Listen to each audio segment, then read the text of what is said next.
Hey friends, I hope the morning's treating you well. Hope you got your coffee if you drink coffee, and I got mine. I could stand a little bit more though. But I read this magazine article, and it kind of caught my attention, and I thought I'd probably talk about it. Um, the idea of the article was who is the biggest band in America in 2024. You know, the biggest band in the United States this year. I want you guys to think about it, and maybe even pause this video right here and leave a comment down below saying who you think it is. And it's not who you think. It's a pretty surprising answer. This is a Rolling Stone magazine article that I'll link to down below. But they say the biggest band in the United States in 2024 is Creedence Clearwater Revival. And I was, what? It's like, okay, by what metric? And they're going by Billboard magazine's top 100. And I was thinking, how does Billboard decide this?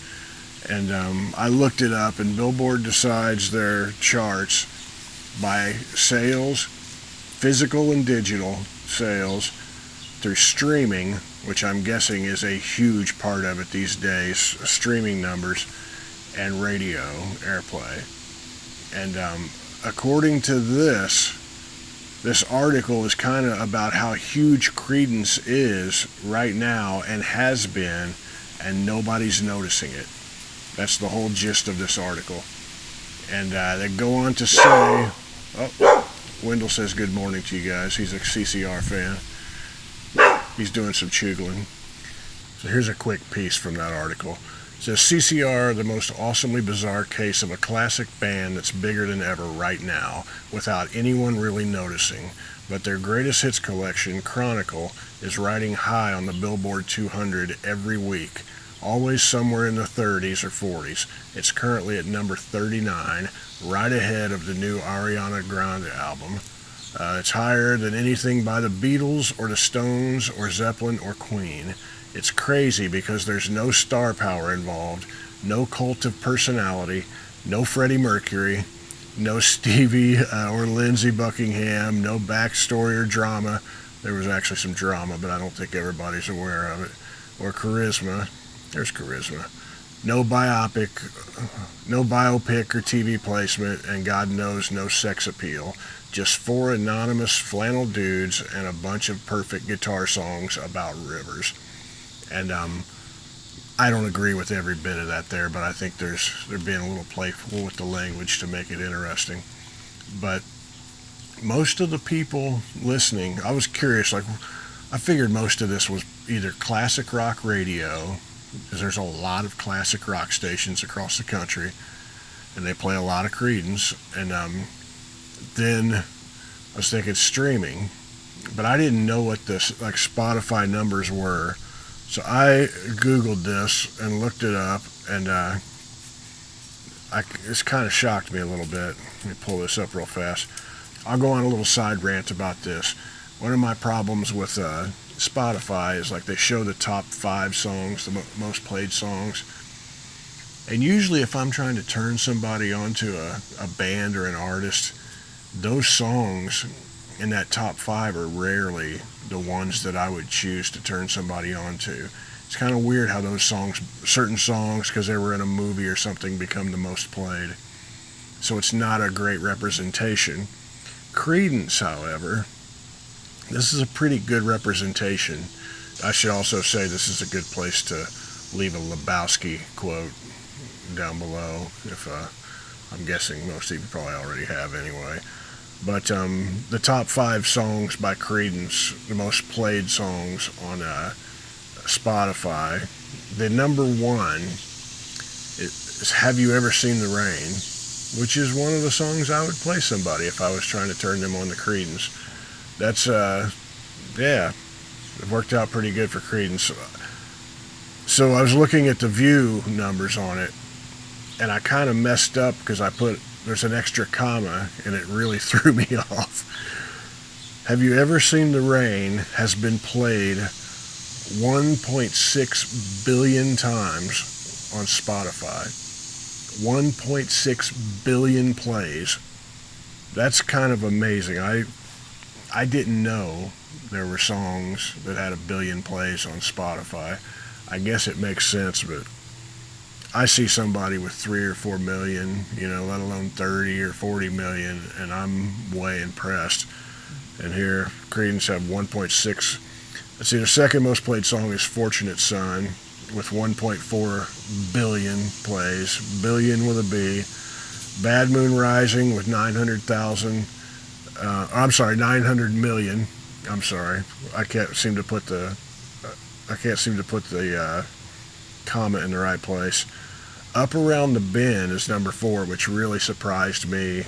I didn't think that would be in the top 5. I really dig this song, but I didn't think it'd be in the top 5. That's 355 million. And Proud Mary, 367 million plays. That rounds out the top 5. And so the article goes on just pretty much, it's a little bit of a Creedence love fest, which, I'm all for. I'm all in on that. And the one thing that they mention in that article is they were the biggest band in America in 1969, and they had 5 number 2 singles, but never had a number 1. And I don't know, man, they were just great in so many ways. And one thing it mentions is in a 2-year span, they released 5 albums with most of those songs, like most of those hits that we all know and love, the classics, and some great deep album cuts. But 5 albums in 2 years, which is something I talk about with friends a lot, is they were releasing so much stuff back then. Artists were kind of expected to release so much stuff. And I kind of, Fogerty wrote all of those songs in 4 years, all those great Creedence songs. It's crazy. You talk about a hot streak. But I know if you look at the Stones, they were releasing a couple albums a year. There was a span of 18 months where Dylan released Bringing It All Back Home, Nashville Skyline, Blonde on Blonde, and John Wesley Harding, all in 18 months or so.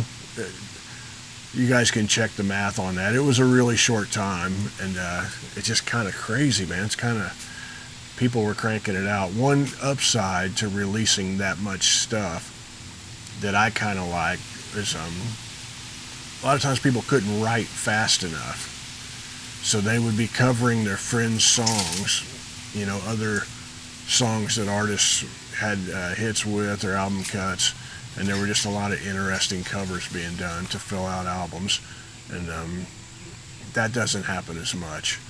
And I don't know, we have this album cycle where everybody learned to milk the most money possible out of these long album cycles. I'm talking about it in the majors. The rest of us are lucky to be able to afford to put out an album whenever we can. But when you're on a major label, they were cranking them out then. But Creedence Clearwater Revival is, according to Rolling Stone, and I guess Billboard magazine, is the most popular band in America. And I'm guessing they're qualifying it by band. There probably aren't a lot of bands that have been on the Billboard charts for this amount of time. And, but this is just a beautiful day, man. I've been in a really good mood, lots of good things happening. I've been extremely busy, but it's with cool stuff that I'm happy to be doing, just trying to find enough hours in the day to balance all of it. And I've been sharing some of that stuff with the people on Patreon and the channel members here, and those are the folks that are the backbone of this channel, and they keep it going and make everything possible. And if you guys ever thought about coming over and joining Patreon, come on over there. There's 200 videos on there waiting for you, and gosh, I was trying to think of how much I've uploaded in the last month or two. There's probably 2 hours of videos from the last month, and I don't know, I've been uploading a couple a week, sometimes 3 or 4. I just try to upload 1 a week, but come on over and join sometime. There's a free tier, and I haven't figured out what to do with it yet. I'm not really sure what the purpose of that is, but I'm trying to figure out something to share with the free people that are there for free, but it supports this thing. But what's your favorite Creedence song? Tell me down below. And what's the great hidden Creedence tracks that people don't think of when they think of all that stuff? I know before I had this channel going, like right before everything got locked down, I was in Oakland like 6 or 7 times in 1 year, and I went just looking for different Creedence sites, and I found the spot where they did the cover of Willie and the Po' Boys album, where they shot the album cover. I found the Cosmos Factory, where that picture was taken, with the bicycle and all that cool stuff, and I guess it was their rehearsal space. I went and found that stuff, and it's kind of neat. There's a lot of neat stuff around Oakland and Berkeley. I know that's a shock. That's a real shock.